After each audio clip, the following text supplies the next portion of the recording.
이 아침에 하나님이 오늘 우리들에게 주시는 귀한 말씀 제가 봉독해 드립니다. 마가복음 11장 1절부터 10절. 그들이 예루살렘에 가까이 와서 감난산 벳바게와 베다니에 이르렀을 때에 예수께서 제자 중 둘을 보내시며 이르시되 너희는 맞은편 마을로 가라.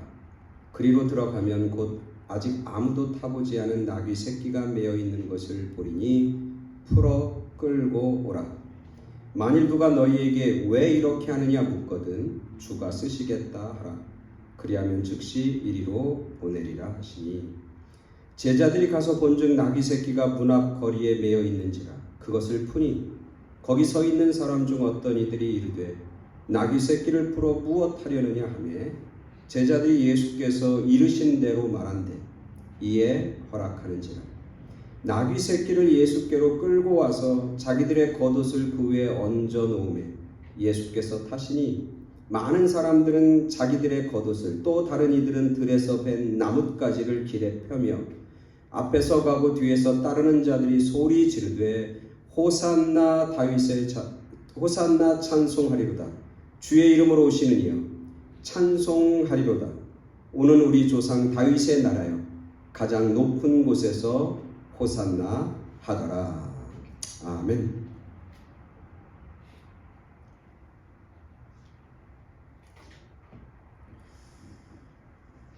호산나라고 하는 뜻이 뭔 뜻인 줄 아세요? 호산나. 예수님 찬송 받으소서 뭐 이런 뜻이고, 쉽게 얘기하면 우리 한국으로 얘기하면 만세 뭐 이런 만세 만만세 호산나. 조금 더 깊이 얘기하면 주님은 우리의 구원자십니다. 우리를 구원하소서. 호산나라고 하는 말의 뜻이죠.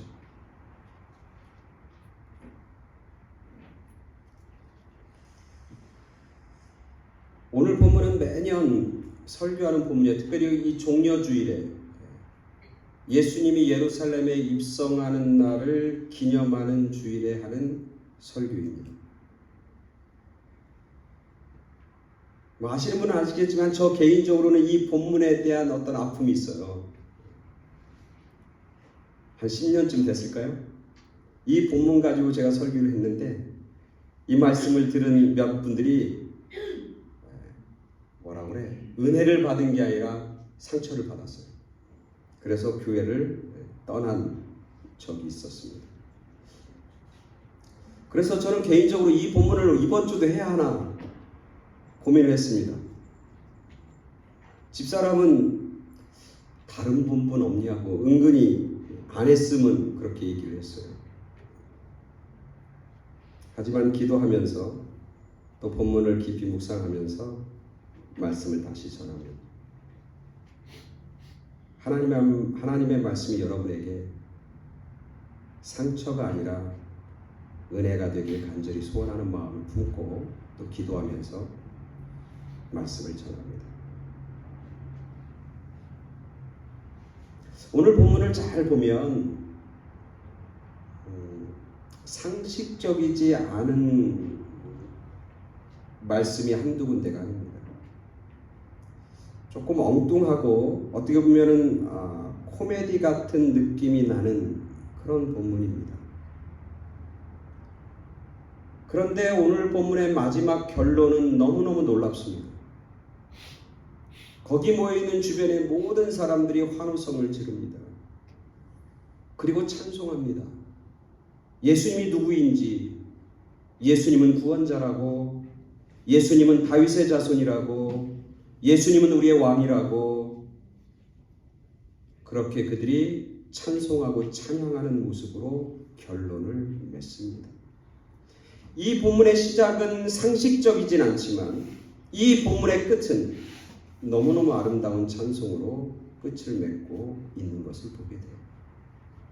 이 처음과 마지막의 중간에 있는 핵심, 오늘 본문의 핵심, 그것을 오늘 살펴보면서 오늘 우리들에게도 조금 엉뚱하지만 조금 상식적이진 않을 수도 있고 조금 제대로 이루어지는 것 같진 않지만 그래도 우리의 삶의 마지막은 찬송으로, 은혜로, 풍성함으로 축복으로 맺게 되길 간절히 소원하며 말씀을 전합니다.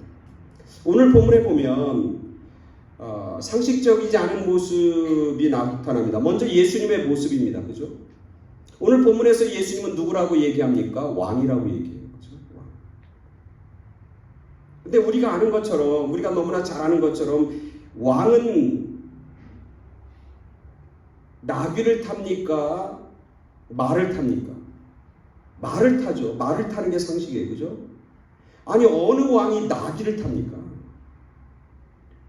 왕의 모습을 보여주고 나타내려면 나귀가 아니라 말을 타고 있어야 되는 거죠. 근데 오늘 예수님은 나귀를 타는데 그것도 나귀 새끼를 타고 있는 거예요. 얼마나 우스꽝스럽습니까? 폼이 나지 않잖아요. 나귀를 탈 수도 있겠지만 하필이면 한 번도 타보지 않은 나귀 새끼를 타시고 그리고 그 위에서 쪼랑쪼랑 걸어가시는, 쪼랑쪼랑 그 말을 타고 가는 그런 예수님의 모습, 폼도 안 나고 품위도 없고 왕의 모습이라고는 전혀 느낄 수 없는 그런 볼품없는 모습을 하고 있는 예수님의 모습을 보게 되는 겁니다. 또한 오늘 본문에서 우리가 상식적이거나 이해가 되지 않는 말씀이 이것뿐만이 아니다. 예수님의 모습뿐만이 아닙니다. 오늘 성경에 보니까 예수님이 제자들 둘을 부르십니다. 누군지는 말하고 있지 않지만 그들에게 뭐라고 말씀하시고 명령합니까? 너희는 맞은편 마을로 가라. 그리로 들어가면 곧 아무도 타보지 않은 나귀 새끼가 매여 있는 것을 보게 될 건데 그것을 보거든 풀어서 나에게 가지고 와라. 그렇게 예수님이 말씀하십니다. 오늘 본문에 있는 이 두 제자는 그 예수님의 말씀을 듣고 그리고 예수님이 만일 누가 너희에게 왜 이렇게 하느냐, 왜 나귀를 푸냐라고 묻거든 주님이 쓰시겠다 그렇게 말하고 와라, 이 얘기를 듣습니다. 그리고 오늘 성경 보니까 4절에 제자들이 가서 본즉 예수님의 말씀대로 나귀 새끼가 문 앞 거리에 매여 있는지라 그것을 푸니. 그냥 읽으면 예수님 말씀하셨으니까 당연하지라고 생각하겠지만 우리가 상식적으로 생각하면 이 예수님의 말씀은 전혀 예상하지 못한 그런 말씀이에요. 제자들이 볼 때는 예수님이 이런 말씀을 한다고 하는 것, 이런 명령을 한다고 하는 것이 쉽게 납득이 되지 않는 그런 말씀이에요. 그 당시 사람들에게서 보통 평범한 가정에서 가장 중요한 재산 중에 하나는 나귀예요. 나귀가 있어야 농사를 지을 수 있고 나귀가 있어야 짐을 싣고 나를 수 있고 나귀가 있어야 자기가 이동할 수 있는 이동 수단으로 사용할 수 있는. 나귀는 한 가정에서 없으면 안 되는 거예요. 예전에 제가 시골 살 때 시골 마을, 시골 가정마다 다 뭐가 있어요? 소가 있어. 소 없는 집이 없어. 그리고 소를 얼마나 귀하게 여기는지 몰라. 그게 있어야 농사가 되니까. 그게 있어야 달구지를 끌 수 있으니까. 이 당시 사람들에게 나귀라고 하는 것은 없으면 안 되는 아주 굉장히 귀한 거예요. 한 집안에서 거의 재산 목록 1번 아니면 2번에 속한 게 나귀란 말이죠. 근데 오늘 예수님은 제자들에게 그 나귀를 풀어오라는 거예요. 가지고 오라는 거예요. 그리고 누가 물으면 주님께서 쓰시겠다 그렇게 대답하고 끌고 와라.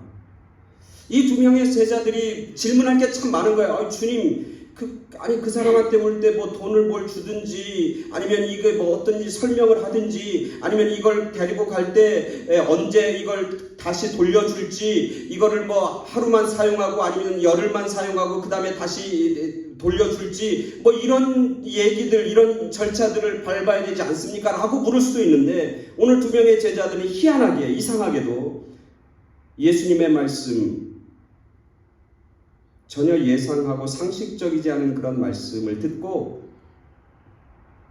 아무런 질문과 아무런 반문 없이 그대로 행하는 제자들의 모습을 보게 됩니다. 또한 오늘 본문에서 상식적이지 않은 것은 그 나귀 새끼의 주인이에요. 그죠? 오늘 성경에 보니까 예수님의 두 제자가 와서 자기 나귀 새끼를 푸는 거예요. 그리고 끌고 가는 거예요. 남이 와서 자기의 재산을 축내고 있는 거예요. 부정적으로 보면 자기의 재산을 지금 빼앗고 있는 거예요. 그럼 우리는 상식적으로는 뭐 싸워야 하든지 아니면 싸움이 안 되면 경찰을 부르든지 무슨 공권력을 행사하든지 해야 되는 거 아니에요. 그죠? 근데 오늘 주인은 그 얘기를 듣고 그대로 허락해요. 아무런 대응을 하지 않아요. 싸우지 않아요. 말리지 않아요. 왜 내 것 가져가냐고 따지지 않아요. 그냥 자기의 가장 귀한 것을 제자들에게 보내는 그런 주인의 모습도 쉽게 이해가 되거나 상식적으로 이해할 수 없는 것이죠.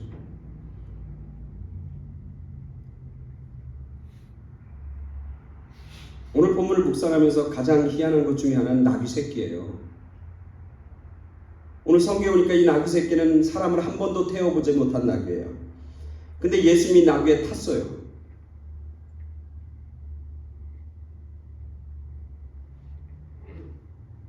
진짜 어색했을 거예요.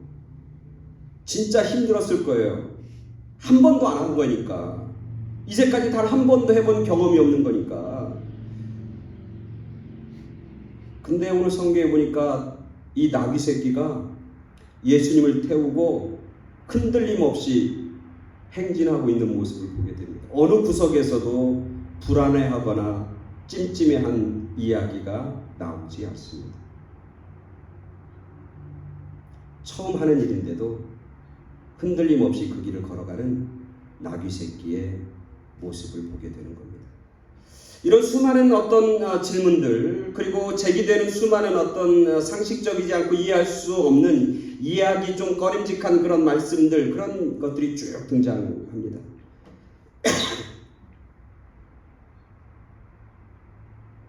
이런 수많은 질문과 의아함 속에서 제가 이 본문을 묵상하고 기도하면서 깨달은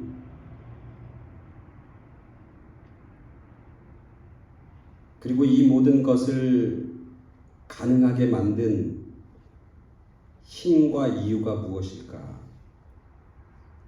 그것은 한마디로 순종입니다.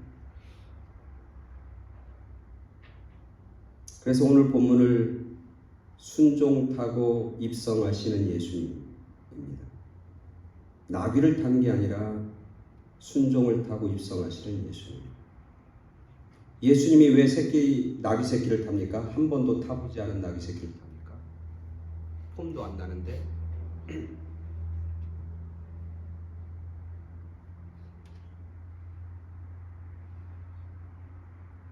구약 말씀을 인용하기를 좋아했던 마태는 스가랴 9장 9절의 말씀을 인용하고 있어요. 스가랴 예언자가 하나님의 예수 그리스도와 구원자가 이 땅에 오시는 이야기를 이렇게 쓰고 있어요. 시온에 따라 크게 기뻐할지어다. 예루살렘에 따라 즐거이 부를지어다. 보라, 내 왕이 내게 임하나니 그는 공의로우시며 구원을 베푸시며 겸손하셔서 나귀를 타시나니 나귀의 작은 것 곧 나귀 새끼니라. 예수님이 상식적이지 않게 말을 타지 않고 나귀 새끼, 그것도 한 번도 사람을 태워보지 않은 나귀 새끼를 굳이 찾아서 타고 가시는 예수님. 왜 그래요? 구약에 있는 하나님의 말씀을 순종하고 따르기 위해서.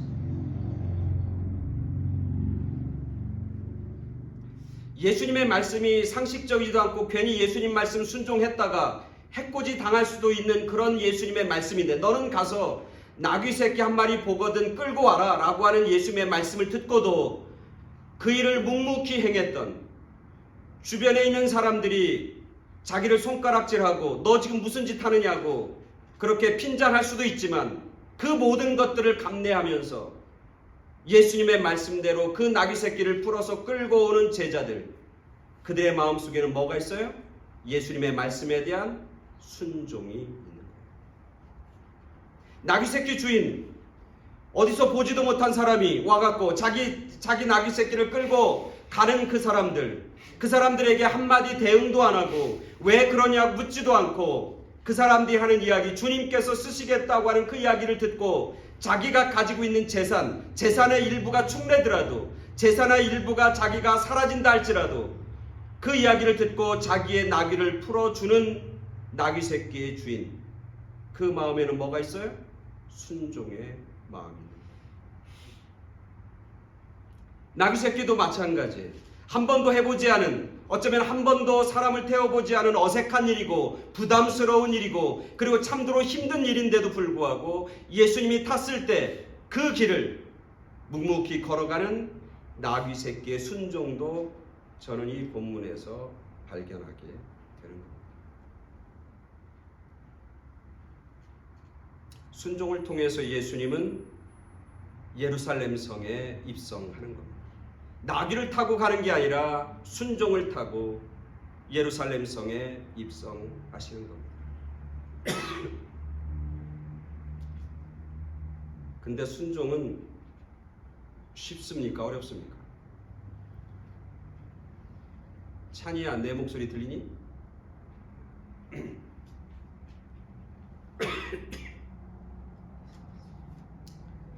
순종은 어렵습니까? 쉽습니까?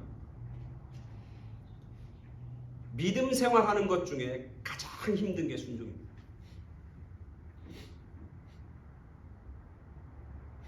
예배 드리는 것, 헌금하는 것, 11조 하는 것, 성경 공부하는 것, 성경 말씀 읽는 것, 그 어떤 것보다 가장 힘든 게 순종입니다. 왜냐하면 순종은 나를 내려놓아야 하기 때문에, 순종은 나를 죽여야 하기 때문에.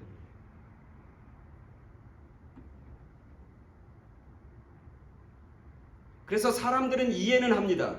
사람들은 알긴 압니다. 그러나 마음으로 그것을 억셉하고 마음으로 순종하고 따르는 길은 쉽지 않습니다. 유시와라고 하는 시인이 인도 여행 중에 쓴 기행문과 시들이 있는데, 하늘호수로 떠난 여행이라고 하는 산문집이 있습니다. 기행문이 있는데 거기에 보면 이런 얘기가 나와요.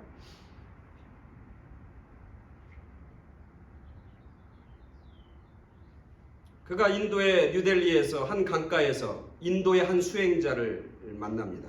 그리고 그와 얘기합니다.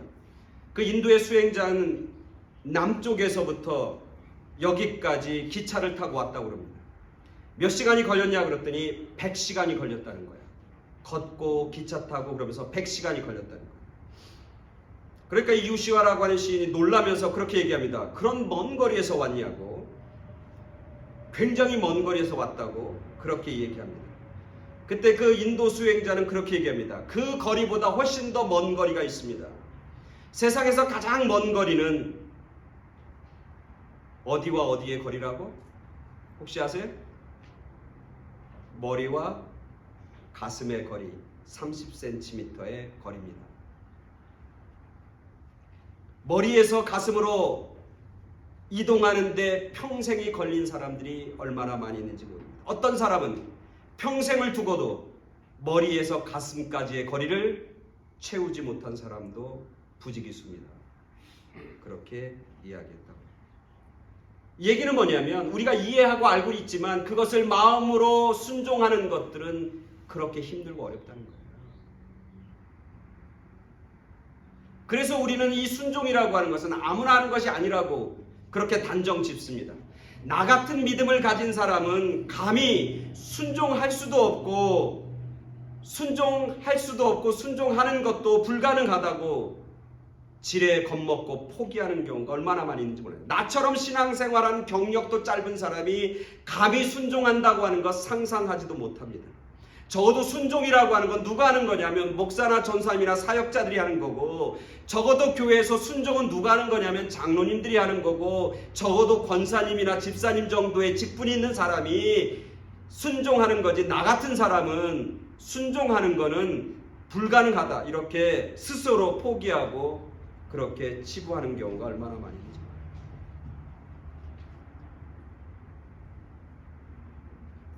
그런데요, 순종은 하나님이 정말 원하시는 거라는 거예요. 이게 우리의 딜레마예요.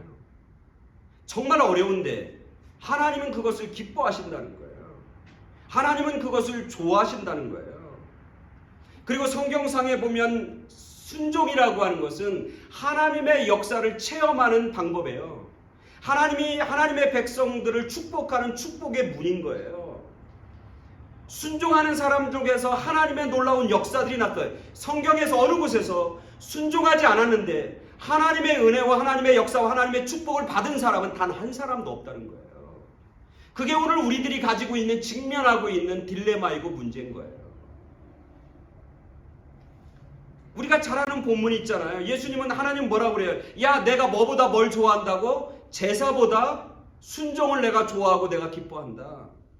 너희가 하나님 앞에 와서 숫양에 기름을 드리는 것보다 하나님의 말씀을 듣고 그 말씀대로 해가는 것, 그게 바로 내가 훨씬 더 기뻐하는 일이다 말씀하는 거예요. 여러분, 숫양에 기름을 드리려면 숫양을 잡아야 되는 거예요. 그 많은 정성과 그 많은 경제적인 어떤 헌신과 드림, 그것보다 하나님의 말씀을 듣고 행하는 것을 나는 더 기뻐하고 좋아한다고 얘기하는 거예요. 성경에서 실패한 사람들은 누굽니까? 성경상에서 망한 사람은 누굽니까? 순종하지 못한 사람. 가장 대표적인 사람이 다윗과 사울이잖아요. 다윗은 하나님 앞에 은혜를 받은 사람이고 복을 받은 사람이고, 다윗은 하나님 앞에 승리한 사람이잖아요. 반대로 사울은 하나님 앞에 버림받은 사람이에요. 실패한 사람이에요. 비극적인 삶으로 자기의 삶을 마무리했던 사람이에요. 자기뿐만 아니라 자기 아들들이 한순간에 다 망하고 죽는 아픔을 경험한 사람이잖아요. 그 이유를 성경은 뭐라고 그래요? 내 말을 청종하지 아니하고, 내 말을 듣고 순종하지 아니해서 사울과 사울의 집안은 망하고 패망한다. 그렇게 쓰고 있는 거예요.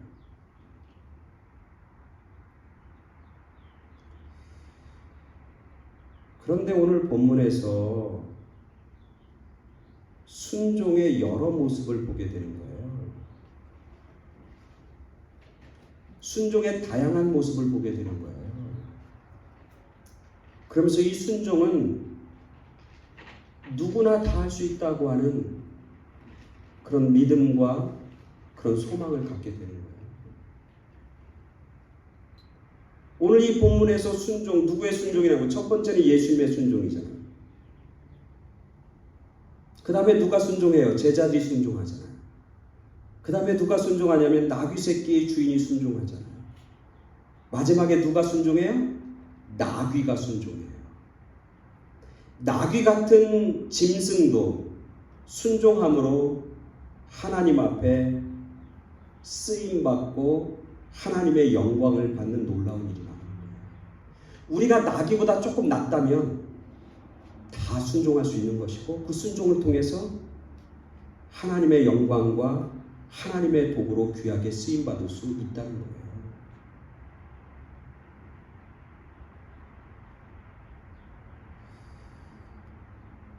제가 읽은 글이 있는데 거기 글에 보면 그 사람은 이 순종에 대해서 아주 자세하게 이렇게 분리해 놨더라고요.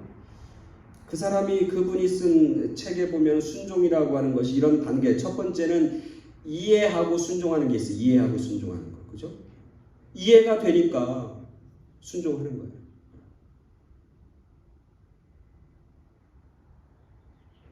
성경에서 보면은 이해하고 순종한 게 누구냐? 많아요. 그런 사람. 그 중에 뭐 아주 단순하게 얘기하면 삭개오 같은 경우, 예수님 보고 싶고 예수님 만나면 뭔가 뭐 대단한 일이 벌어질 거라고 그렇게 생각했고, 예수님은 정말 구원자라고 하는 생각을 자기가 가지고 이해했어요. 그리고 예수님이 야 내려와라니까 내려오고, 내 집에 머물겠다 그러니까 예수님을 데리고 머물어요. 그러니까 이해하고 예수님의 말씀에 순종하는 거예요. 이해가 되고 순종도 하는 거예요.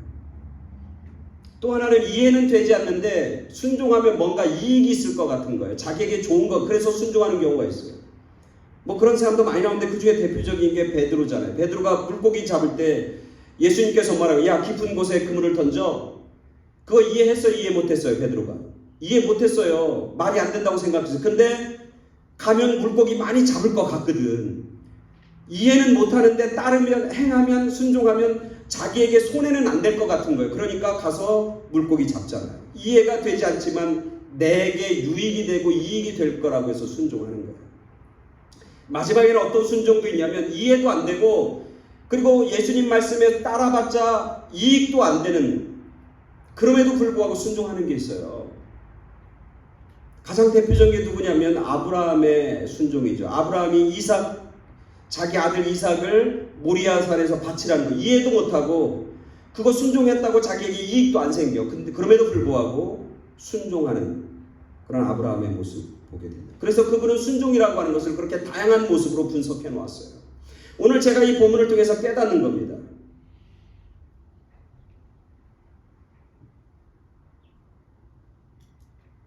순종이 어렵지만 나귀도 순종하고 우리도 순종할 수 있다. 그리고 순종해야 하나님의 은혜와 복이, 그리고 하나님의 풍성함이 우리 가운데 임한다. 하나님은 그것을 기뻐하고 좋아하신다.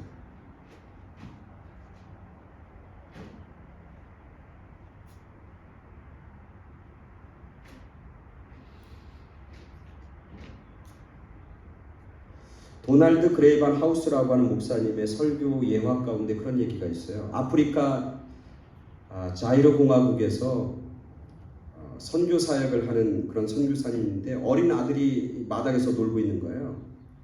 필립인데 이 아버지가 그 아들, 마당에서 놀고 있는 그 필립이라는 아들을 향해서 이렇게 소리진다. 필립, 지금 당장 내 말 들어. 빨리 엎드려. 땅에 엎드려. 그럽니다. 그랬더니 아버지의 그 목소리를 듣고 이 필립이 바로 땅에 엎드립니다. 그리고 나서 아버지가 다시 그 필립에게 말합니다. 이제 기어서 나한테 와. 빨리 기어서 나한테 와. 그러니까 필립이 아무 의심 없이 아버지가 한 얘기대로 반사적으로 기어서 아버지에게 옵니다. 그리고 그 어린 아들이 자기가 놀고 있던 그 나무를 되돌아봅니다. 그랬더니 그 나무에는 크고 무서운 독사가 매달려 있는 것을 발견합니다. 그 아버지가 말씀했는데 그 말씀에 따라서 그냥 순종하고 따라하는 그 아이. 아버지 왜 불러요? 왜 그래요? 만약 그랬으면 이 아들은 굉장히 위험한 상황에 처해졌을 것이고 잘못했으면 목숨도 위험했을 수 있는 것이죠. 순종이라고 하는 것은 특별한 사람들, 굉장한 믿음을 소유한 사람들만 하는 것이 아니고 오늘 본문에 보니까 다양한 사람들, 모든 사람들이 순종함을 통해 예수님의 길을 열고 계신 모습을 보게 됩니다. 나귀까지. 그래서 순종은 예루살렘의 길을 엽니다. 순종은 예수님을 찬양하게 만드는 놀라운 역사를 이루어냅니다.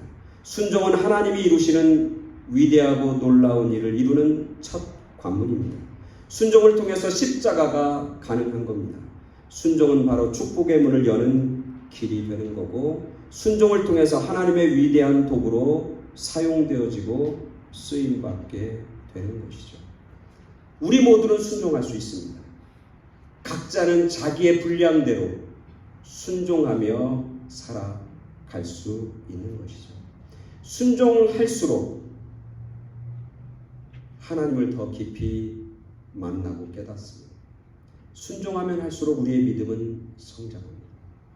순종하면 하나님의 살아계심을 체험하게 됩니다. 순종하면 하나님이 나를 얼마나 사랑하시고 얼마나 풍성한 것으로 채워주시는가를 깨닫게 되고 경험하게 됩니다.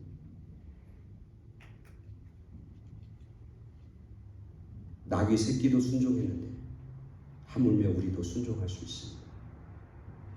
순종의 제사를 하나님 앞에 드리며 하나님 앞에 기쁨 받는, 그리고 하나님 앞에 귀한 도구로 쓰임 받는 그런 우리 모두와 또 우리의 가정과 우리의 자녀들이 다 되길 간절히 축원합니다. 아멘. 같이 기도하겠습니다.